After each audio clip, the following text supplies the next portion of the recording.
ہمارے بہت سے احباب جو ہے وہ فوری طور پر وقتی صورتوں کو جیسے کہ حالات و واقعات ہوتے ہیں صرف انہی کے اعتبار سے رائے قائم کرتے ہیں. چیزوں کا پس منظر جو ہے نگاہوں کے سامنے رہنا چاہیے. اس صدی کا ایک مختصر سا نقشہ ذہن میں رکھیے.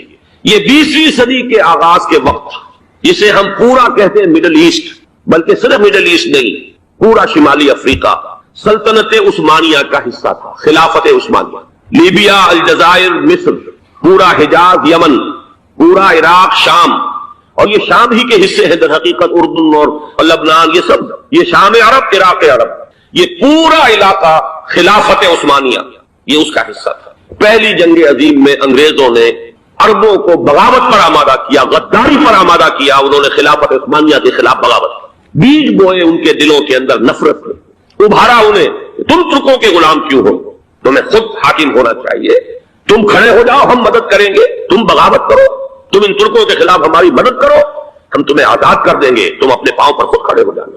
یہ بہت ہی ہمارے لیے دردناک المیہ ہے پہلی جنگ عظیم کا.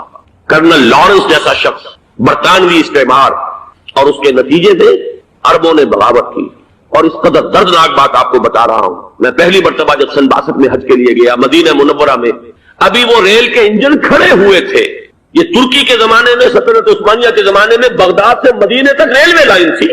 یہ پورا ایک عالم سلطنت عثمانیہ، صرف سلطنت نہیں، خلافت عثمانیہ، پوری ٹرینیں جو ہے ترکوں کی اڑائی گئی، ہزاروں ترکوں کو شہید کیا گیا، یہاں تک کہ صحن حرم میں شہید کیے گئے سینکڑوں ترک. یہ جرم تھوڑے نہیں، معمولی نہیں. آج جس کی سزا مل رہی ہے معلوم ہونا چاہیے کہ وہ جرائم کون کون سے تھے.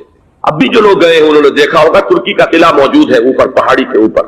حرم کا جو سب سے بڑا دروازہ ہے باب ملک عبدالعزیز، اس کے سامنے ایک لائبریری ہوتی تھی، اب تو غالباً وہ بھی گرا دی گئی ہے. اس کے پیچھے پہاڑی پر ترکوں کا قلعہ ہے پرانا، اس پر توپیں موجود تھیں. جب بغاوت ہوئی ہے جو حرم میں آئے ہوئے تھے ترک فوجی عبادت میں ہٹے، وہ تو نماز پڑھنے آئے ہوئے تھے، ان کو وہاں ذبح کیا گیا ہے. اور ترکوں نے اپنی توپیں استعمال نہیں کی کہ کہیں بیت اللہ کو کوئی عدم نہ پہنچ جائے. بہرحال یہ غداری ہوئی ہے پہلی جنگ عظیم کے دوران، اور نہ صرف ترکوں کے، عربوں نے کی ہے. جیسا کہ میں نے کہا تھا، دو ہیں سب سے بڑے مجرم روئے ارضی کے اوپر امت مسلمہ کے طبقات. ہمارا پنجابی سپاہی بھی جا کر انگریزوں کی مدد کر کے ایلن بی کو قبضہ جو لے کر دیا بغداد کا، اس میں ہمارے مسلمان پنجابی سپاہی بھی شامل تھے. یہ خون چکاں باب ہے ہماری تاریخ کا اس صدی کا. لیکن اس کے بعد سلطنت عثمانیہ کے ٹکڑے ہو گئے، چیچڑے ہو گئے.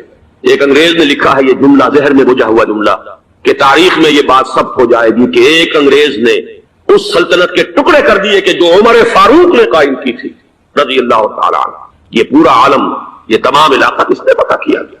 یہ بات ہاتھ بدل گئے تھے، ترک آ گئے، خلافت عثمانیوں کے پاس چلی گئی، لیکن یہ سلطنت تو حضرت عمر رضی اللہ تعالیٰ عنہ کے زمانے سے چلی آ رہی تھی.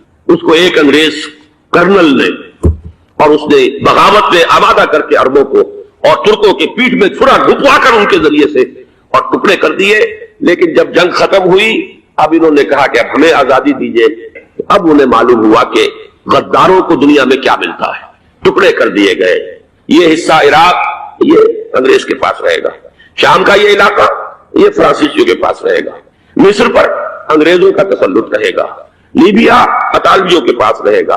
لے دے کر یہ جو علاقہ تھا حجاز، کیونکہ وہاں کچھ تھا ہی نہیں، بوادن غیر ذی زرع، یہ عربوں کے پاس چھوڑ دیا گیا. اس وقت جو بادشاہ ہیں شاہ حسین اردن کے، ان کے دادا سب سے بڑے غدار وہی تھے، لہذا ان کو اس علاقے کی بادشاہ سے دی گئی.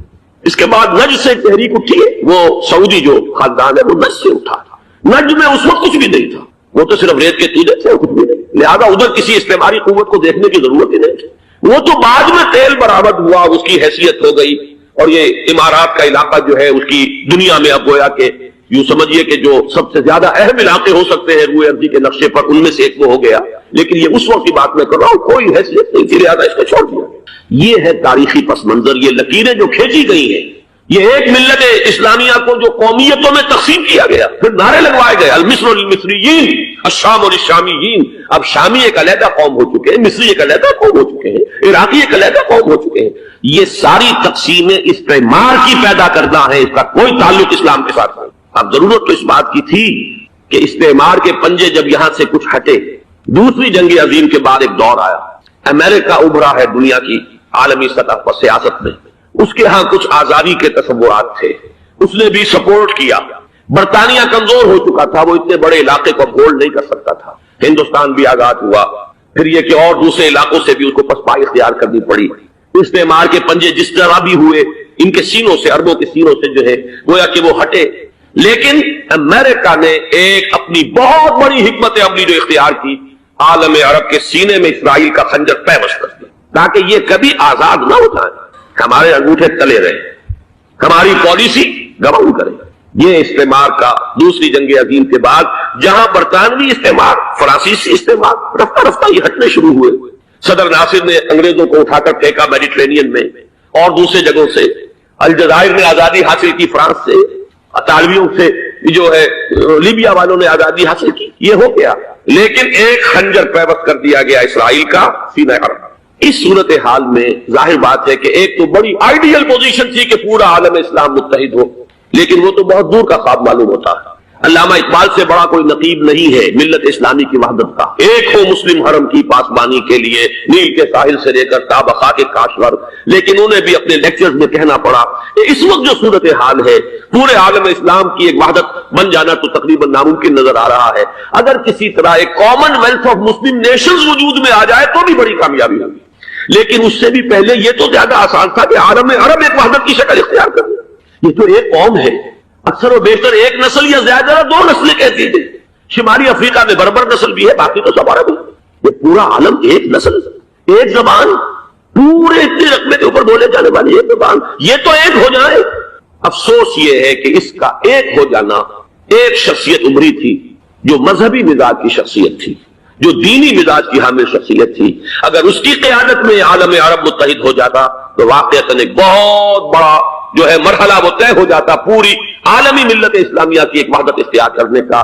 وہ شخصیت تھی شاہ فیصل شہید کی، اور اس لفظ کے ساتھ یہ آپ کے ذہن میں آ گیا ہوگا کیوں انہیں شہید کر دیا گیا، کس نے کیا کرایا، کہاں سے تعلیم حاصل کر کے آیا تھا وہ جس نے شہید کیا شاہ فیصل شہید کو، اس کی گردن پر کون سوار تھی، وہ یہودی لڑکی کے جس کے فوٹو بھی شائع ہوئے، ایک گردن پر اٹھائے کھڑا ہوا شہزادہ اپنی ایک یہودی دوست کو، لڑکی کو، اور وہی ہے کہ جس نے جا کر پستول سے شہید کیا ہے۔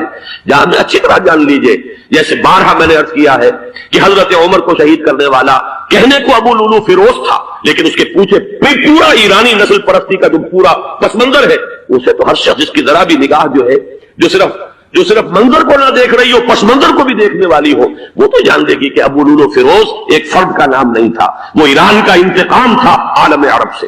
بالکل اسی طریقے سے یہ امریکی استعمار کا ہتھ کنڈا تھا، اسے محسوس ہوا۔